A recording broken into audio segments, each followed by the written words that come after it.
सदियों से बहुत सब्र कर लिया।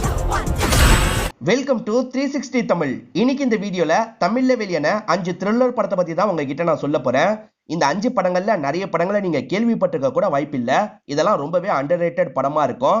இந்த 5 படங்கள் எந்தெந்த ஓடிடில இருக்குன்னு சொல்றேன். அது மூலியமா நீங்க ஃபுல் படத்தை பார்க்கணும்னா பாருங்க. மேற்கொண்டு டைம் வேஸ்ட் பண்ணாம நம்ம நேரடியா லிஸ்டுக்குள்ள போயிடலாம். இந்த லிஸ்ட்ல நம்ம ஃபர்ஸ்டா பார்க்க போற படத்தோட பேரு கார்பன் அப்படின்றது. இந்த படம் 2022 தான் ரிலீஸ் ஆச்சு. இது ஒரு பக்காவான கிரைம் த்ரில்லர் படம்னு சொல்லலாம். இந்த படத்துல வித்தார்த் தான் லீட் ரோல் பண்ணிருப்பாரு. தானியா பாலகிருஷ்ணா தான் ஃபீமேல் லீடா பண்ணிருப்பாங்க. இந்த படம் அமேசான் பிரைம்ல அவைலபிளா இருக்கு. பார்க்கணும்னு நினைக்கிறவங்க ஃபுல் படத்தை பாருங்க. முதல்ல இந்த படத்தோட பிளாட்டை பத்தி சொல்றேன்.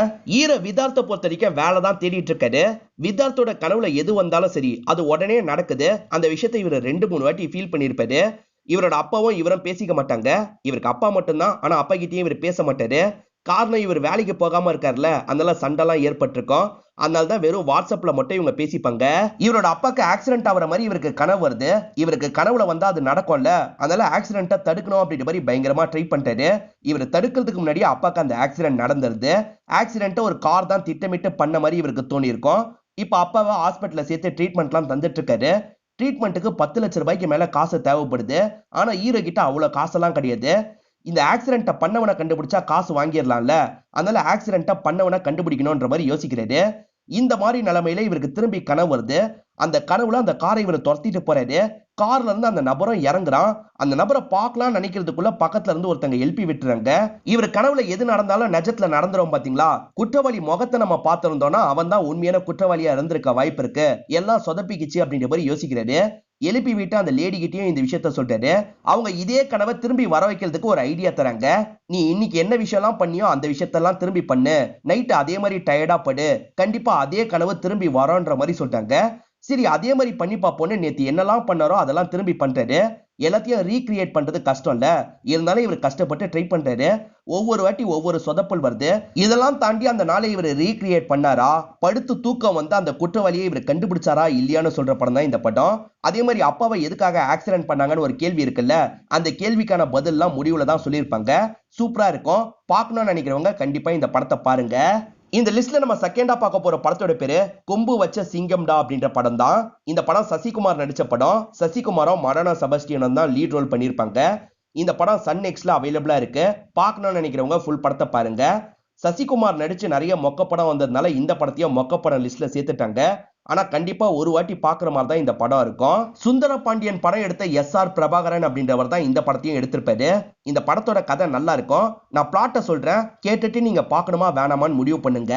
பொதுவா கிராமம்னாலே கேஸ்ட் ரொம்ப பாப்பாங்க பாத்தீங்களா. அந்த கிராமத்துல ஹீரோ இருக்காரு. ஆனா ஹீரோவும் ஃப்ரெண்ட்ஸும் கேஸ்டையே பார்க்க மாட்டாங்க. கேஸ்ட் பார்க்காம தான் பழகுவாங்க. சோ ஹீரோ எல்லா கேஸ்ட் பசங்க கூடயும் சகஜமா ஃப்ரெண்டு மாதிரி பழகிட்டு இருப்பாரு. இவங்க எல்லாருமே ஒத்துமையா தானே பழகிட்டு இருக்காங்க. ஆனா இவங்களுக்குள்ள யாரோ திட்டமிட்டு குழப்பத்தை உண்டாக்கணும்னு நினைக்கிறாங்க. அதுக்கேத்த சில விஷயங்கள் எல்லாம் பண்ணிட்டு இருக்காங்க. போக போக ஹீரோக்கும் ஃப்ரெண்ட்ஸுக்குமே சண்டை ஏற்படுது. இவங்களுக்குள்ள மாத்தி மாத்தி சண்டை எல்லாம் போட்டுக்கிறாங்க. அதுல சில உயிர்லாம் போக ஆரம்பிக்குது. யார் இந்த விஷயத்தை தூண்டி விட்டுட்டு இருக்கா? ஒத்துமையா இருந்தவங்கள பிரிக்கிறதுக்கு யாரோ ட்ரை பண்றாங்க. இதுக்கு காரணமானவங்கள கண்டுபிடிக்கணும் அப்படின்ற மாதிரி இவர் தேட ஆரம்பிக்கிறாரு. இவங்க தூண்டி விட்டுருக்க வாய்ப்பு இருக்கா, அவங்க தூண்டி விட்டுருக்க வாய்ப்பு இருக்கான்ற மாதிரி ஹீரோக்கு நிறைய கேள்விகள்லாம் வருது. நிறைய பேர் மேல சந்தேகம்லாம் வருது. இதெல்லாம் தாண்டி கடைசியில அந்த விஷயத்தெல்லாம் யாரு பண்ணான்றது ஹீரோக்கு தெரிய வரும். ரொம்ப ஷாக்கிங்கா இருக்கும். முடிவுல ஒரு சூப்பரான ட்விஸ்ட் வச்சுதான் இந்த படத்தை முடிச்சிருப்பாங்க. கண்டிப்பா இந்த படம் உங்க எல்லாருக்குமே பிடிக்கும் நம்புறேன். நிறைய பேர் இந்த படத்தை இது வரைக்கும் பார்த்திருக்க வாய்ப்பு இல்ல. இது வரைக்கும் பார்க்காம இருந்தீங்கன்னா ஒரு வாட்டி ட்ரை பண்ணி பாருங்க. படம் நல்லாவே இருக்கும். இந்த லிஸ்ட்ல மூணாவதா பார்க்க போற படத்தோட பேரு இறுதி பக்கம் அப்படின்றது. இந்த படம் 2021 தான் ரிலீஸ் ஆச்சு. இது ஒரு பக்காவான மிஸ்ட்ரி த்ரில்லர் படம்னு சொல்லலாம். ரொம்ப சின்ன படம் தான். 90 நிமிஷத்துல இந்த படம் முடிஞ்சிரும். இந்த படம் அமேசான் பிரைம்ல அவைலபிளா இருக்கு. பார்க்கணும்னு நினைக்கிறவங்க ஃபுல் படத்தை பாருங்க. முதல்ல இந்த படத்தோட பிளாட்டை பத்தி மட்டும் சொல்றேன். படத்தோட ஸ்டார்டிங் சீனே ஒரு வீட்டுல ஒரு பொண்ணு கொலை செய்யப்பட்டிருக்கிறத நமக்கு காட்டுறாங்க. இந்த கேஸை விசாரிக்கிறதுக்காக ஒரு இன்ஸ்பெக்டர் வராரு. அவர் விசாரிக்க ஆரம்பிக்கிறாரு பாத்தீங்களா. அது மூலியமா தான் நமக்கு பிளாஷ்பேக்கா ஒவ்வொரு சீனா காட்டுறாங்க. முதல்ல அந்த பொண்ணை பத்தி நமக்கு காட்டுறாங்க.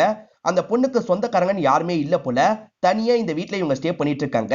இந்த கேஸை விசாரிக்க வந்த இன்ஸ்பெக்டர் இருக்காரு பாத்தீங்களா, இந்த பொண்ணோட வீட்டுக்கு யாரெல்லாம் வருவாங்கன்ற மாதிரி விசாரிக்க ஆரம்பிக்கிறாரு.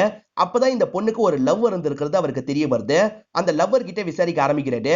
அந்த லவ்வர் கிட்ட விசாரிக்கிறது மூலியமா சில விஷயங்கள் தெரிய வருது. அந்த ஆங்கிளையும் போலீஸ் விசாரிக்கிறாரு. இந்த மாதிரி நிறைய பேர்கிட்ட விசாரிக்கிறாரு. நிறைய பேருக்கு மோட்டிவும் இருக்கு. ஒரு ஸ்டேஜ்ல இந்த கொலையை யார் தான் பண்ணிருப்பாங்க அப்படின்ற மாதிரி பயங்கரமா கன்ஃபியூஸ்லாம் ஆகுறாரு. கடைசியில கண்டுபிடிச்சாரா இல்லையான்னு சொல்ற படம் தான் இந்த படம். முடிவுல ஒரு சூப்பரான ட்விஸ்ட் வச்சிருப்பாங்க. இப்படி இருக்கும்னு நீங்க கொஞ்சம் கூட யோசிச்சிருக்க மாட்டீங்க. அந்த மாதிரி தான் அந்த ட்விஸ்ட் இருக்கும். சோ இதுக்கு முன்னாடி இந்த படத்தை பார்க்கலனா கண்டிப்பா ஒரு வாட்டி ட்ரை பண்ணி பாருங்க. இந்த லிஸ்ட்ல நம்ம நாலாவதா பார்க்க போற படத்தோட பேரு K13 அப்படின்றது. இந்த படம் 2019 தான் ரிலீஸ் ஆச்சு. இது ஒரு பக்காவான மிஸ்ட்ரி த்ரில்லர் படம்னு சொல்லலாம். இந்த படம் அமேசான் பிரைம்ல அவைலபிளா இருக்கு. பார்க்கணும்னு நினைக்கிறவங்க ஃபுல் படத்தை பாருங்க. இந்த படத்துல அருள்நிதியும் ஸ்ரதா ஸ்ரீநாத்தும் இணைஞ்சு நடிச்சிருப்பாங்க. இந்த படத்தோட பிளாட்டை பத்தி முதல்ல சொல்றேன். நம்ம ஹீரோ இருக்காரு பாத்தீங்களா, சினிமால டைரக்டர் ஆகணும்னு ஆசைப்படுறாரு. இவர் கிளப்ல பார்ட்டி பண்றதுக்காக வந்திருக்காரு. அந்த இடத்துல வச்சு ஒரு பொண்ணை மீட் பண்றாரு. அவங்க தான் படத்தோட ஹீரோயினா இருப்பாங்க. அவங்க கூட சேர்ந்த மாதிரி ஜாலியா சரக்கெல்லாம் அடிக்கிறது. இப்ப அந்த பொண்ணு இருக்காங்கல்ல, என் வீட்டுக்கு வாங்கன்ற மாதிரி சொல்றாங்க. இவரும் அந்த பொண்ணோட வீட்டுக்கு போயிடுறாரு. இப்ப காலையில் தான் கண் முழிக்கிறாரு. அப்படி கண் முழிச்சு பார்க்கும் போது இவர் சோஃபால கட்டப்பட்டிருக்காரு. அதே மாதிரி கூட்டு வந்த பொண்ணு இருக்காங்கல்ல, எதிர இறந்து போயிருக்காங்க. என்ன ஆச்சுன்றது இவருக்கு சுத்தமா ஞாபகம் இல்ல. ஒருவேளை நம்ம தான் கொன்னுட்டுமா அப்படின்ற மாதிரி யோசிக்கிறாரு. கையெல்லாம் கட்டப்பட்டிருக்கே, நம்ம எப்படி கொன்றுப்போம் அப்படின்ற மாதிரி இவருக்கு டவுட் வருது. ஒருவேளை நம்மள மாட்ட வைக்கிறதுக்காக இவ தான் கூட்டு வந்துட்டாளா அப்படின்ற மாதிரி யோசிக்கிறாரு. அதெல்லாம் அப்புறமா பாத்துக்கலாம், முதல்ல இங்க இருந்து தப்பிக்கணும்ன்ற மாதிரி கிளம்ப பாக்குறாரு. அப்பதான் இது ஒரு பெரிய அபார்ட்மெண்ட் அப்படின்றது தெரிய வருது. இதனால இவர் வாசல் வழியா போக முடியாது, சிசிடிவில மாட்டிப்போன்னு யோசிக்கிறாரு. ஜன்னல் வழியா தப்பிக்கலாமா அப்படின்ற மாதிரிலாம் ட்ரை பண்றாரு. பார்த்தா இவர் டாப் ஃப்ளோர்ல இருக்கிறது தெரிய வருது. சோ ஜன்னல் வழியா தப்பிக்கிறதும் கஷ்டம். ரொம்ப நேரம் பாடியோட இந்த ரூம்ல இவரால இருக்க முடியாதுல்ல, ஏதாவது ஒரு வழியை கண்டுபிடிச்சு தப்பிக்கணும் அப்படின்ற மாதிரி யோசிக்கிறாரு. பத்ததுக்கு இவருக்கு டிசைனா பிரச்சனை வருது. அதாவது இந்த ரூம் கதவை திறக்கிறதுக்கெல்லாம் ட்ரை பண்றாங்க. திறந்து வந்தா நம்ம என்ன பண்றது அப்படின்ற மாதிரிலாம் பயப்படுறாரு.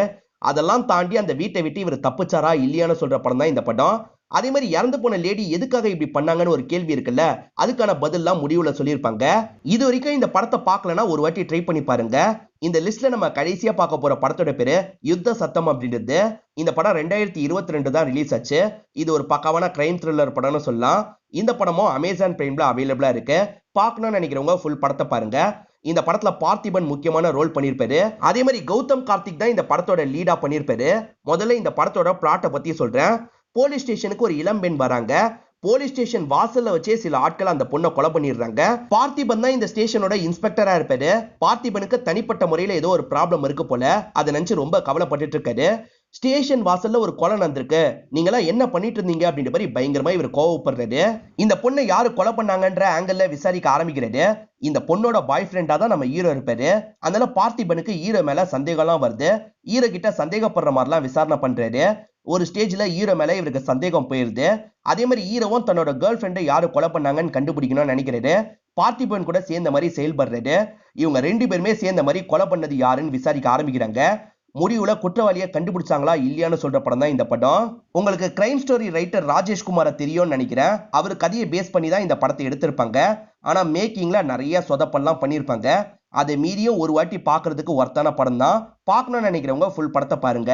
நான் இந்த லிஸ்ட்ல சொன்ன 5 படத்தையும் கண்டிப்பா ஒரு வாட்டியாவது பார்க்கலாம். இதுக்கு முன்னாடி ட்ரை பண்ணி பார்க்கலனா கண்டிப்பா பாருங்க. பார்த்தவங்க எப்படி இருந்தது அப்படின்றத சொல்லுங்க, மத்தவங்களுக்கு யூஸ்ஃபுல்லா இருக்கும்.